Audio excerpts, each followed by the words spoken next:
தமிழ் மற்றும் கர்நாடக நிலங்களில் குருவின் தரிசனத்தின் தாக்கம் என்ற ஆகச்சிறந்த ஒரு தலைப்பினை கொடுத்து இந்த நன்னாளிலே இங்கே இந்த சிறப்பான ஒரு மாநாட்டை ஏற்படுத்தி அந்த மாநாட்டில் என்னை துவக்க உரையாற்றவும் நான் எழுதிய சிறிய நூலான குரு கற்பித்த கோட்பாடுகள் என்ற புத்தகத்தை இன்று உலக புத்தக தினமாகிய இன்று இந்த மாமன்றத்திலே வெளியிட எனக்கு அனுமதி அளித்த அனைத்து நல்லுள்ளங்களுக்கும் ஆன்றோர் பெருமக்களுக்கும் முதற்கண் என் நன்றியை உரித்தாக்கி கொண்டு எனது உரையை துவக்க விளைகின்றேன்.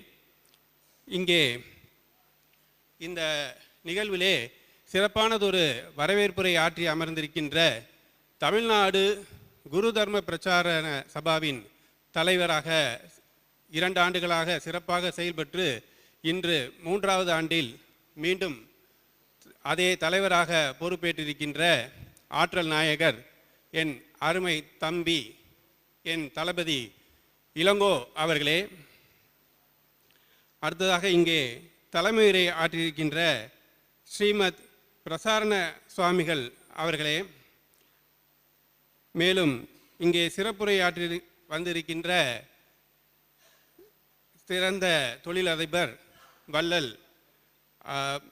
ஆர் ராமச்சந்திரன் ஐயா அவர்களே, இங்கே இந்த விழாவிலே ஆசீர்வாத உரையாற்றி நம்மை ஆசீர்வதிக்க அமர்ந்திருக்கின்ற ஸ்ரீமத் சத்யானந்த தீர்த்த சுவாமிகள் அவர்களே, மேலும் வாழ்த்துரை வழங்க வந்திருக்கின்ற முனைவர் பேராசிரியர் நாராயண சங்கர் கடாடே அவர்களே, மும்பையிலிருந்து வந்திருக்கும் பேராசிரியர் அவர்களே, மேலும் கர்நாடக மாநிலத்திலிருந்து வந்திருக்கின்ற திருமதி லக்ஷ்மணன் சாந்தி அவர்களே, மேலும் சென்னையிலிருந்து வந்திருக்கின்ற திருமதி சிந்து பணிக்கர் சகோதரி அவர்களே, மேலும் ஸ்ரீமதி ஜோதி சகாபுர்கர் அவர்களே மற்றும் பீனா ஜெயபிரகாஷ் அவர்களே, மேலும் புளியங்குடி ஊராட்சி நகர்மன்ற உறுப்பினர் பாசத்திற்குரிய சகோதரி செந்தாமரை அவர்களே, மேலும் இந்த மேடையிலே வீட்டிருக்கின்ற ஆன்றோர் பெருமக்களே, இங்கே மேடைக்கு முன்னால் அமர்ந்திருக்கின்ற பெரியோர்களே, தாய்மார்களே, உறவினர்களே, நண்பர்களே, உங்கள் அனைவரையும் முதற்கண் வணங்கி மகிழ்கின்றேன். இங்கே சிலர் பெயர்கள் ஈடுபட்டு இருந்தால் என்னை பொறுத்தருள்மாறு அனைவரையும் கேட்டுக்கொள்கிறேன். அதாவது இந்த மாநாட்டினான தலைப்பானது தமிழ் மற்றும் கர்நாடக நிலங்களில் குருவின் தரிசனத்தால் ஏற்பட்ட தாக்கம் என்ற தலைப்பாக இங்கே மாநாடு இங்கே நடைபெற இருக்கின்றது. அதனை ஒட்டி எனது கருத்தாக பதிவு செய்ய விரும்புவது என்னவென்றால், திராவிடம் என்று நீங்கள் அறிந்திருப்பீர்கள். திராவிடம் என்று சொன்னால் தமிழ்நாடு, கேரளா, ஆந்திரா, தெலுங்கானா மற்றும் கர்நாடகா ஆகிய நிலப்பரப்புகளை உள்ளடக்கியதுதான் திராவிடம் என்று சொல்லப்படக்கூடிய நிலப்பரப்பானது. இந்த திராவிட நிலப்பரப்பிலே ஏற்பட்ட நாகரிகம்தான் மிகவும் தொன்மையான, பழமையான, போற்றுதலுக்குரிய நாகரிகம் என்று வரலாற்று பேராசிரியர்களால் ஒப்புக்கொள்ளப்பட்டு அது பதிவு செய்யப்பட்ட ஒன்றாகும். இந்த மக்களை, திராவிட நிலத்து மக்களை நனி நாகரிகர் என்றே வரலாற்று பேராசிரியர்கள் பதிவு செய்கிறார்கள். நனி நாகரிகர்கள் என்றால் நல்ல சிறந்த நாகரிகம் மிக்க மக்கள் என்பதாக பொருள்படுகிறது. இந்த திராவிட மண்ணிலே தான் இந்த உலகத்திற்கு அளப்பரிய பல தத்துவங்களை போதித்த தத்துவ ஞானிகளான அகத்தியர், திருவள்ளுவர், திருமூலர், திருஞான சம்பந்தர், அப்பர், சுந்தரர், மாணிக்கவாசகர், தாயுமானவர், சேக்கிலார், வள்ளலார் முதலிய மகான்கள் தோன்றினார்கள். அவர்களை ஒட்டி நமது மகான் திரு நாராயண குரு தேவர் அவர்களும் இந்த மண்ணிலே, திராவிட மண்ணிலே தான் தோன்றினார்கள் என்பது இங்கே குறிப்பிடத்தக்கது. நம் நாராயண குரு அவர்கள் இளம் வயதிலேயே இந்த திராவிட நாகரிகத்தின்பால் மிகவும் ஈர்க்கப்பட்டவர். அதனால்தான் அவர் சைவ சமய ஆகமங்களிலே, சைவ சித்தாந்த தத்துவங்களிலும் தன்னை ஈடுபடுத்தி கொண்டு அதிலே தேர்ச்சி பெற்றவராக விளங்கினார்கள். மேலும் அவர்கள் தமிழிலும் நல்ல புலமை மிக்கவராவார். குருதேவர் அவர்கள் மிகச்சிறந்த பங்களிப்பாக உலக பொதுமறையாம் திருக்குறளை மலையாளத்திலே மொழிபெயர்த்து தனது பங்களிப்பை இங்கே சிறப்பாக செய்திருக்கிறார்கள்.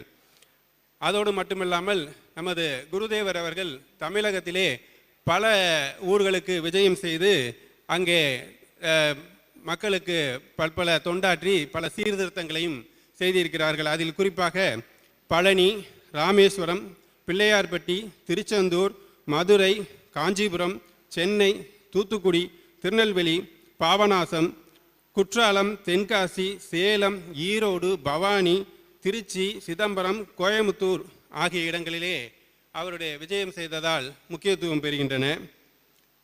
நாராயணகுரு அவர்கள் விஜயம் செய்தார்கள் தமிழ்நாட்டிலே என்று சொன்னால் அவர் வெறும் விஜயம் மட்டும் செய்துவிட்டு வந்துவிடவில்லை. தமிழ்நாட்டிலே அங்கே ஏற்படுத்தப்பட்டிருந்த பல்வேறு மூட பழக்கங்களையும் ஜாதி கொடுமைகளையும் ஒழித்து அங்கே மக்களுக்கு கல்வி புகட்டி அருந்தொண்டாற்றி அங்கே தமிழக மக்களின் மனதிலே ஒரு நீங்காத இடம் பெற்றவராக இன்றளவும் திகழ்கிறார் என்று சொன்னால் அது மிகையில்லை. அவ்வாறு நம் குருதேவர் அவர்கள் விஜயம் செய்த ஒரு சில ஊர்களிலே குருதேவர் செய்த ஒரு சில பணிகளை மட்டும் நேரத்தின் அருமை கருதி இங்கே குறிப்பிட விரும்புகின்றேன். முதலாவதாக சொல்ல வேண்டும் என்று சொன்னால், இப்பொழுது கன்னியாகுமரி மாவட்டத்திலே, அதாவது தமிழகத்தின் தென்கோடியிலே அமைந்திருக்கின்ற கோட்டார் என்னும் இடத்திலே அங்கே ஒரு இல்லத்து பிள்ளமார் சமுதாய மக்களிடையே நிலவி வந்த ஒற்றுமையின்மையையும், அங்கே அந்த ஊரிலே மொத்தம் 8 தெருக்கள், அந்த 8 தெருக்களிலே 48 விக்கிரகங்கள், ஒரு விக்கிரகங்களை வணங்குவார், இன்னொரு விக்கிரகங்களை வணங்கக்கூடாது என்று அவர்களுக்குள்ளாவே பாகுபாடு, ஏற்றத்தாழ்வு, இதையெல்லாம் கண்டு குருதேவர் மனம் வருந்தினார். அங்கே ஒரு முறை குருதேவர் கோட்டாற்றுக்கு சென்றிருக்கும் பொழுது அங்கே அந்த சமுதாய மக்களால் வணங்கப்படுகின்ற சமாதி கோயிலுக்கு செல்கிறார். அந்த சமாதி கோயிலிலே மக்கள் ஆடுகளையும் கோழிகளையும் பலியிட்டு வணங்குவதை கண்டு அதனை வணங்குவதோடு மட்டுமல்லாமல் அங்கே கல், சாராயம் போன்ற போதை பொருள்களையும் வைத்து வணங்கி வந்திருக்கிறார்கள். அவர்கள் அதோடு மட்டுமில்லாமல் பல்வேறு மூட பழக்கங்களையும் அந்த வழிபடுதலிலே அந்த மக்கள் பின்பற்றி வந்திருக்கிறதை கண்டு அவர்களுக்கு தன்னுடைய நுண்ணிய அறிவால் அவருடைய பழக்க வழக்கங்களை மாற்றியதோடு மட்டுமல்லாமல் அந்த 8 தெருக்களிலே இருந்த 48 விக்கிரகங்களையும் அகற்றி ஒரே ஒரு பிள்ளையார் கோயிலை நிர்மாணித்து அனைத்து மக்களையும் அந்த ஒரே கோயிலை வணங்கிட ஏற்பாடு செய்தார்கள். அதோடு மட்டும் நின்றுவிடவில்லை. ஒரு கோயிலை நிர்மாணித்ததுடன் மட்டும் நம் குருதேவர் நின்றுவிடாமல் அங்கே கல்வியே சிறந்த செல்வம், மக்களிடமிருந்து வேறுபடுத்தி காட்டுவது கல்வியே என்பதை மக்களுக்கு உணர்த்தி அங்கே ஒரு பள்ளிக்கூடத்தை நிர்மாணித்து அந்த பள்ளி இன்றளவும் ஸ்ரீ நாராயணகுரு சென்ட்ரல் ஸ்கூல் என்ற பெயரிலே சீரும் சிறப்புமாக செயல்பட்டு வருகிறது. அவ்வாறாக கோட்டாற்றிலே விஜயம் செய்த குரு பகவான் அவர்கள் மக்களையும் சீர்திருத்தி அவர்களை பண்படுத்த பள்ளிக்கூடமும் ஏற்படுத்தி அங்கே தனது பணியை அங்கே நிறைவு செய்தார்கள். அடுத்ததாக ஈரோடு, பவானி ஆகிய இடங்களுக்கும் குரு பகவான் அவர்கள் சென்று அங்கே நிலவி வந்த தீய பழக்க வழக்கங்கள், சாதி சமய பூசல்கள், மக்களிடையே காணப்பட்டு வந்த வேற்றுமைகளை எல்லாம் அகற்றி அவர்களை நல்வழிப்படுத்தினார்கள். அங்கேயும் ஒரே ஒரு பிள்ளையார் கோயிலை நிறுவி அனைத்து சமுதாய மக்களும் அங்கே வழிபடும் வகையிலே வழிவகை செய்தார்கள். அதோடு மட்டும் நின்று விடாமல் அங்கேயும் ஈரோடு, பவானி எப்படி கோட்டாற்றிலே அதோடு கோயில் நிர்மாணித்தது மட்டும் நின்று விடாமல் பள்ளிக்கூடம் கட்டினாரோ அதே மாதிரி சேலம், ஈரோடு, பவானி ஆகிய ஊர்களிலும் நம்ம குருதேவரின் சீடர்களின் முக்கியமானவரான யாழ்ப்பாணம் சாமிகள் அவர்களை அங்கே தங்க வைத்து அந்த பகுதி மக்களுக்கு கல்வி புகட்டினார்கள். அடுத்ததாக அங்கிருந்து சேலம் செல்கிறார்கள். சேலத்திலே நாராயணகுரு அவர்கள் சில நாட்கள் அங்கே தங்கி தனது ஆசி உரையை வழங்கி வருகிறார்கள். அங்கே நம் குரு பகவானின் தொண்டர்களில் பிரதான தொண்டரான சாந்தலிங்க சுவாமிகள் மூலமாக அங்கே ஒரு ஆசிரமத்தை அமைத்து அதிலே மக்களுக்கு தகுந்த அறிவுரைகளையும் தாழ்த்தப்பட்ட மக்களுக்கு கல்விகளையும் புகட்டி அங்கே சேலத்திலே இன்றளவும் அங்கே சிறப்பாக செயல்பட்டு வருகிறது. அடுத்ததாக நான் வந்திருக்கின்ற மதுரை.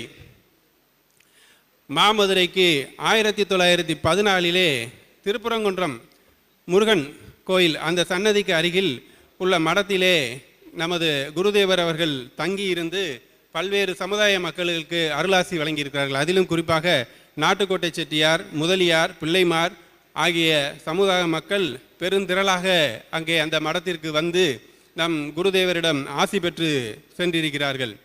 அங்கே மதுரையிலேயே குரு அவர்கள் சாந்தலிங்க சுவாமிகள், ஹனுமான்கிரி சாமிகள், தவத்திரு சுகுணாந்தகிரி சாமிகள் ஆகியோரையும் அவருடனே இருக்கச் செய்து அங்கே மக்களுக்கு தொண்டாற்ற அவர்களை பணித்தார்கள்.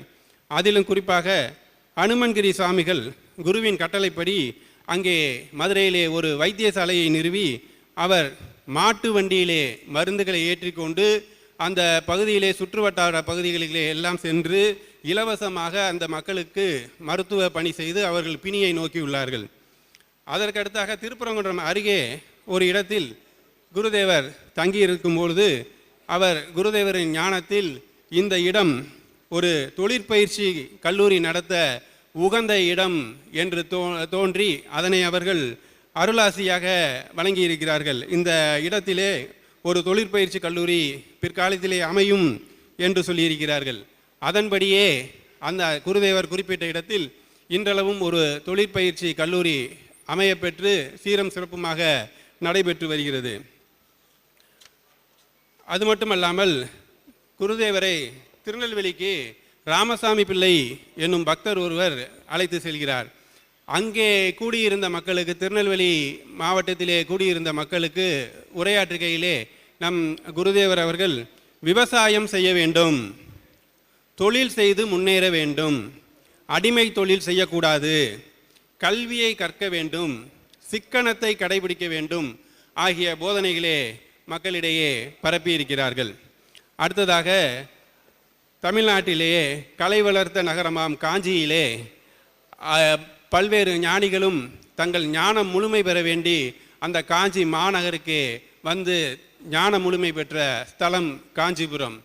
அந்த காஞ்சிபுரமானது முதலாம் உலகப் போரின் போது, அதாவது 1915 வாக்கில் அதன் பொலிவை இழந்து கலை இழந்து காணப்பட்டதை கண்டு நம் குருதேவர் அவர்கள் மனம் கலங்கினார்கள். இதனை மீண்டும் அந்த காஞ்சியின் பெருமை நிலைநாட்டப்பட வேண்டும் என்ற எண்ணத்திலே அங்கே அவரது சீடர்களில் ஒருவரான கோவிந்தானந்த சாமி அவர்களை அந்த காஞ்சிக்கு அனுப்பி வைக்கிறார்கள்.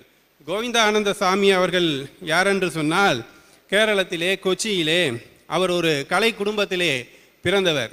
பிற்பாடு அவர் ஆங்கில கல்வியிலே புலமை பெற்று கொச்சி சமஸ்தானத்திலே அவர் ப்ராசிக்யூட்டிவ் இன்ஸ்பெக்டராக ஒரு உயர் பதவி வகித்தவர்.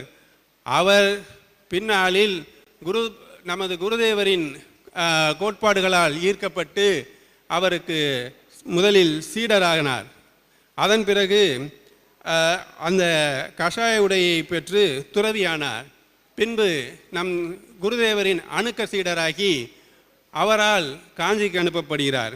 அங்கே காஞ்சியிலே தங்கி அவர்கள் அந்த காலத்திலே அவர் சென்ற கோவிந்தானந்த சாமி அவர்கள் சென்ற நேரத்திலே காலரா, பிளேக் போன்ற ஆட்கொள்ளி நோய்கள் அதிகமாக பரவி பல்வேறு உயிர் பலி வாங்கி வந்த சமயம்.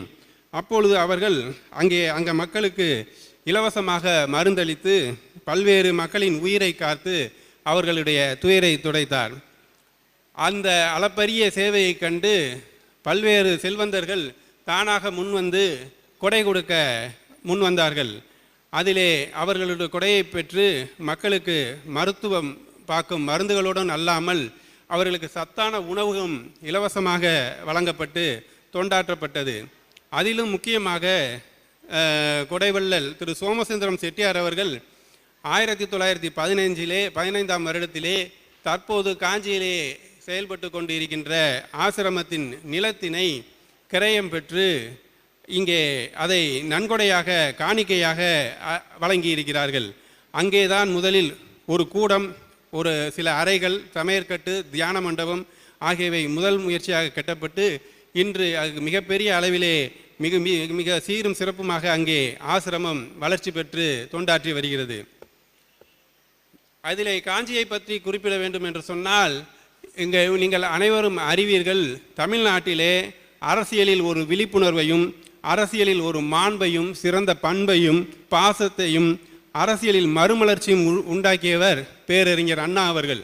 காஞ்சியின் மண்ணின் மைந்தர் அறிஞர் அண்ணா அவர்களுக்கு தோள்பட்டையில் வலி ஏற்பட்டு அவர் அவதியுடும் போது அவருக்கு இந்த காஞ்சி ஆசிரமத்திலே தான் ஆயுர்வேத சிகிச்சை அவர்கள் மேற்கொண்டு அவர்களுக்கு ராஜ வைத்தியம் அளிக்கப்பட்டு அவரது நோய் குணமாக்கப்பட்டது.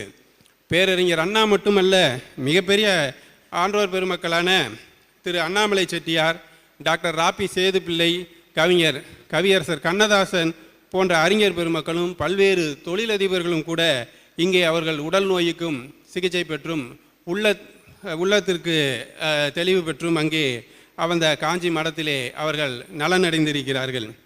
இது தவிர குரு அவர்கள் தூத்துக்குடி, தென்காசி, குற்றாலம், சிதம்பரம், பொள்ளாச்சி, கோயம்புத்தூர், பிள்ளையார்பட்டி ஆகிய இடங்களுக்கும் சென்று மக்களிடையே அருளாசி வழங்கி நல்ல தன் சீர்திருத்த கருத்துக்களை அங்கே விதைத்து சென்றிருக்கிறார்கள். அதிலும் குறிப்பாக இன்று சென்னையிலே வேப்பேரி என்ற பகுதியிலே இருக்கின்ற ஹண்டர்ஸ் ரோட்டில் அமைந்துள்ள ஸ்ரீ நாராயண மந்திரம் நீங்கள் அறிந்திருப்பீர்கள். அங்கே மக்கள் அனைவரும் எந்தவித பாகுபாடுமின்றி வேறுபாடுமின்றி அங்கே வழிபாடு செய்து மனசாந்தி பெறுகின்ற இடமாக அது இங்கே திகழ்ந்து வருகிறது. குருதேவர் அவர்கள் இந்த மந்திரத்திலே அநேக நாட்கள் தங்கி உபதேசம் செய்திருக்கிறார்கள். அதிலும் குறிப்பாக ஒரே ஜாதி, ஒரே மதம், ஒரே கடவுள் மனிதருக்கு அப்படி என்ற மகத்தான மந்திரத்தை இந்த வேப்பேரி மந்திரத்தில் இருந்து அமர்ந்து அவர்கள் உபதேசித்து அந்த மனித சமுதாயம் மேம்பட அருளாசி வழங்கியிருக்கிறார்கள். அந்த ஆசிரமம் அமைவதற்கு முன்னால் அது அமைந்த விதம் என்ன என்று சொன்னால், அதற்கு முன்னால் குருதேவர் அங்கே வருகை தந்தபோது அவர் எப்படி இந்த இடத்திலே ஒரு தொழிற்கல்வி கூடம் வரும் என்று ஞானதிர்ச்சியிலே சொன்னார்களோ மதுரையிலே, அதேபோல் அங்கேயும் அவர்கள் தன் ஞானத்தால் இந்த இடம் ஆசிரமம் அமைக்க ஏற்புடையது என்று தன் திருவாயை மலர்ந்தபோது அவருடைய சீடரான ஆளும் மூட்டில் கோவிந்ததாஸ் என்பவர் 1913 அந்த இடத்தை, காலி இடத்தை, அதை கிரயம் பெற்று காணிக்கையாக வழங்கி இப்பொழுது அங்கே மந்திரம் செயல்பட்டு வருகிறது. அதன் பிறகு அங்கே 1926 குருதேவரின் சீடர்களில் ஒருவரான ஸ்ரீ குரு பிரசாத் சாமிகள் தலைமையில் அங்கே ஒரு இரவு பள்ளியும் மத பிரச்சார வகுப்பும் நடைபெற்று வந்தது. இவ்வாறாக தமிழகத்திலே பல்வேறு இடங்களிலே குரு அவர்கள் விஜயம் செய்து தனது அருளாசிகளை வழங்கியிருக்கிறார்கள். இந்த மாநாட்டில் குருதேவரின் தமிழ் மற்றும் கர்நாடக நிலங்களில் குருதேவரின் தரிசனத்தால் வந்த தாக்கம் என்ற தலைப்பை ஒட்டி இங்கே நான் உரையாற்றியிருக்கின்றேன். இதற்கு இந்த நிகழ்ச்சியில் ஒரு அங்கமாக எனது முதல் முயற்சியாக நான் குருதேவர் அவர்களை பற்றி எழுத வேண்டும் என்று நினைத்தபோது எனது அருமை தம்பி வழக்கறிஞர் இளங்கோ அவர்கள் வேண்டுகோளுக்கிணங்க முதலில் ஒரு சிறிய நூலாக குரு அவர்கள் கற்பித்த கோட்பாடுகளை மட்டும் எளிய வகையிலே அனைவருக்கும் புரியக்கூடிய தமிழ் மொழி நடையிலே எழுதலாம் என்று முயற்சி செய்து ஒரு சிறிய நூலினை எழுதி இங்கே தமிழ்நாடு குரு தர்ம பிரச்சாரத்தின் தமிழ்நாடு கிளையின் சார்பாக இங்கே அது வெளியிட இருக்கிறது. தமிழ்நாடு குரு தர்ம பிரச்சாரண சபா கடந்த 2 ஆண்டுகளாக சீரும் சிறப்புமாக செயல்பட்டு பல அனைவரும் போற்றத்தக்கக்கூடிய அளப்பரிய பல சேவைகளை மக்களுக்கு செய்து வருகிறது. அதிலும் குறிப்பாக பல்வேறு இடங்களிலே தொடர்ச்சியாக அன்னதானம் வழங்கப்பட்டு வருகிறது. அது மட்டுமல்லாமல் அவசர ஊர்தி வண்டிகள், அங்கே ஆம்புலன்ஸ் என்று சொல்லக்கூடிய அவசர ஊர்தி வண்டிகள் ஆங்காங்கே மதுரை, கோவில்பட்டி, தூத்துக்குடி, விக்கிரமசிங்கபுரம் போன்ற பாபநாசம் போன்ற இடங்களிலே அங்கே வழங்கப்பட்டு அங்கே தொண்டாற்றி வருகிறது. இன்னும் ஒவ்வொரு 2 ஆண்டுகளுக்குள்ளாக கிட்டத்தட்ட ஒரு 500 நிகழ்ச்சிகளுக்கு மேல் நடத்தியிருப்பார்கள் என்று சொன்னார்கள். அதில் இதை யாரை இங்கே பாராட்ட வேண்டும் என்று சொன்னால், இதனால் இவன் முடிக்கும் என்று ஆய்ந்து அதனை அவன் கண் விடல் என்ற திருக்குறளுக்கு ஏற்ப இந்த ஒரு செயலை இந்த ஒரு காரணத்தினால் இவர் சரியாக செய்து முடிப்பார் என்று தீர்க்க தரிசனமாக உணர்ந்து அதற்கான பொறுப்புகளை அனைத்து பொறுப்புகளையும் உரிய நபரிடம் ஒப்படைத்து அவர்களுக்கு தூண்டுகோலாக இருந்த நம் தலைவர் சாமி அவர்களுக்கு எனது நன்றியை முதலில் காணிக்கையாக்கிக் கொள்கிறேன். அந்த வகையிலே எனக்கு இந்த நூலிலே நான் குறிப்பிட்டிருக்கிற சில கோட்பாடுகளிலே இருந்து ஒரு சிலவற்றை சுருக்கமாக சொல்லிக்கூட விரும்புகின்றேன். அதாவது குரு கற்பித்த கோட்பாடுகளே பிரதான கோட்பாடாக அத்வைத கோட்பாடு. பலரும் அறிந்திருப்பீர்கள். அத்வைத கோட்பாடு என்பது ஆதிசங்கரர் உரைத்த கோட்பாடு. குரு அவர்களே தான் அத்வைத கோட்பாட்டை பின்பற்றுகிறேன் என்று கூறியிருந்தாலும் தான் எவ்வாறு அத்வைத கோட்பாட்டிலிருந்து வேறுபடுகிறேன் என்பதையும் தெளிவுபடுத்தியிருக்கிறார்கள். அத்வைதம் என்ற சமஸ்கிருத சொல்லிற்கு இரண்டற்ற நிலை என்று பொருள். இரண்டு அல்ல, எல்லாம் ஒன்றே அப்படின்ற இரண்டற்ற நிலை என்பதே அதற்கான பொருள். அந்த குரு அவர்கள் கூறுகிறார்கள், அந்த அத்வைத கோட்பாடு ஆதிசங்கரர் எழுதிய அத்வைத கோட்பாடுக்கு ஆதிசங்கரரும் அவரை பின்தொடர்ந்து வந்த பலரும் எழுதிய விளக்க உரையிலே கூட அந்த கருத்துக்கு விளக்க உரை எழுதியவர்களும் மனித சமுதாயத்தில் காணப்படும் சாதி பாகுபாடை கண்டுகொள்ளாமல் கண்களை கட்டி கொண்ட குற்றவாளிகளாகவே கருதப்பட வேண்டும் அப்படின்னு சொல்றார். நம்ம குரு அவர்கள் அத்வைத கோட்பாடை நான் பின்தொடர்கிறேன், அதை நான் பின்பற்றுகிறேன் என்று சொன்னாலும் கூட அதிலே ஜாதி பாகுபாடு இருக்கிறது, அதை கண்டுகொள்ளாமல் கண்களை கட்டி கொண்ட குற்றவாளிகள் அப்படின்னு ஆதிசங்கரிலிருந்து அதுக்கு அடுத்து உரை எழுதின அனைவருமே நம்ம குரு பகவான் அவர்கள் சொல்கிறார்கள். ஆக நம் குருவினுடைய அடி ஆழ மனதிலே இருந்தது ஜாதி இல்லை என்ற ஒரே ஒரு கருத்து. அவர்கள் நம் குரு அவர்கள் அந்த அத்வைத கோட்பாட்டை சமூகமயமாக்கப்பட்ட கோட்பாடாக அதை விரிவுபடுத்துகிறார்கள். மனிதத்தன்மை அத்வைத கோட்பாட்டின் மூலம் மாற்றப்பட வேண்டும் என்று விரும்பினார்கள். அதாவது ஆன்மீக வாழ்வுக்கும் இயல்பு வாழ்க்கைக்கும் பொருந்தக்கூடியதாக அத்வைத கோட்பாட்டை குரு அவர்கள் விரிவுபடுத்துகிறார்கள். இது அதாவது ஆன்மீக வாழ்வுக்கும் இயல்பு வாழ்வுக்கும் பொருந்தக்கூடியதாக அத்வைத கோட்பாடை விரிவுபடுத்தினார்கள் என்று சொன்னால் இதற்கு ஒரு மிகச்சிறந்த உதாரணம் என்னவென்று சொன்னால் அறிவுபுரத்திலே பிரதிஷ்டை செய்யப்பட்ட சிவலிங்கத்தை சொல்லலாம். அனைவருக்கும் தெரியும். அந்த அறிவுபுரத்திலே பிரதிஷ்டை செய்யப்பட்ட சிவலிங்கம் அதன் வரலாறு அனைவருக்கும் தெரியும். அதை நான் விளக்கமாக சொல்ல தேவையில்லை என்று கருதுகிறேன். ஆக அந்த மாதிரி சுவாமி விவேகானந்தர் கூட அத்வைதத்தை அறிவியல் அந்த நிலையில் பார்க்குறார். விவேகானந்தர் அத்வைதத்தை அறிவியல் அந்த நிலையில் பார்க்கும்போது நம்ம குரு பகவான் அவர்கள் அதை அத்வைதத்தை மனிதத்தன்மை அப்படின்ற நிலையில் வச்சு பார்க்குறாங்க. அதுக்கப்புறம் குரு அவர்கள் சொன்ன கோட்பாடுகளில் முக்கியமானது தூய்மை கோட்பாடு. தூய்மை கோட்பாடுன்னா தூய்மையை பற்றி குரு அவர்கள் சொல்கிறாங்க பஞ்சசுத்தி அப்படின்றாங்க. 5 விதமான தூய்மைகள் ஒரு மனிதன் கடைபிடிக்கணும் அப்படின்னு சொல்கிறாங்க. என்னென்னா உடல் தூய்மை, உள்ளம் தூய்மை, இல்ல தூய்மை, நம்ம வீடு இல்ல தூய்மை, அப்புறம் நம்ம பயன்படுத்துகிற சொற்களில் தூய்மை, நம்மளுடைய உணர்ச்சிகளில் தூய்மை. இந்த 5 சேர்ந்ததான் பஞ்சசுத்தி அப்படின்னு சொல்கிறாங்க. இல்ல தூய்மை அப்படின்னு சொல்லும்போது என்ன சொல்கிறாங்க, நம்ம குடியிருக்கிற வீடை சுத்தமாக வச்சுருக்கணும். அந்த சுத்தம் எங்கேருந்து ஆரம்பிக்கணும், நம்மளுடைய சமையல் கட்டிலிருந்து ஆரம்பிக்கணும், சமையலறையிலேருந்து ஆரம்பிக்கணும். நம்ம வீடு காற்றோட்டம் உள்ளதாக இருக்கணும், வெளிச்சம் நிறைஞ்சதாக இருக்கணும்.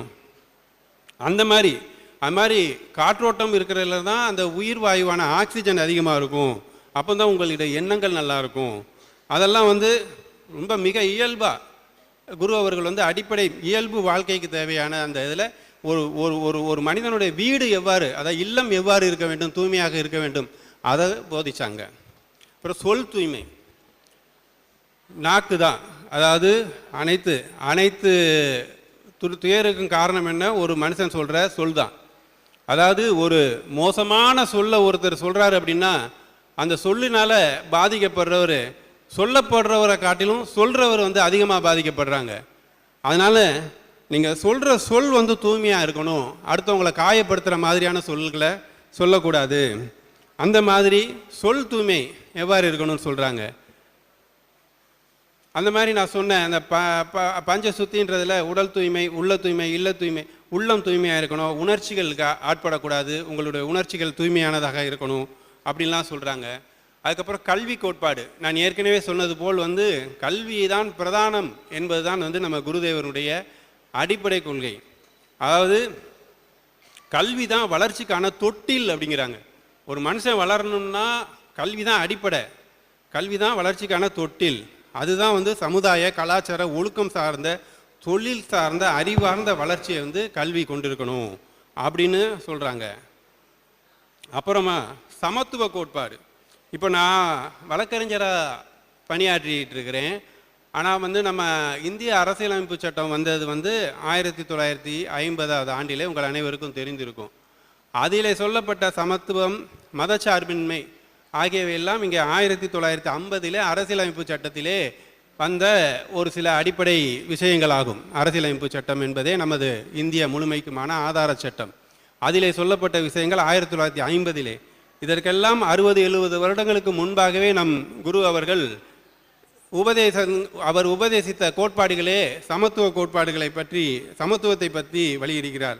அனைத்தையும் ஒன்றாக பார்க்கும் துணிவுடன் இருங்கள், அனைத்து மதத்திற்கும் கடவுள் ஒன்றே, கடவுள் முன் அனைவரும் சமம் அப்படின்னு சொல்கிறாங்க.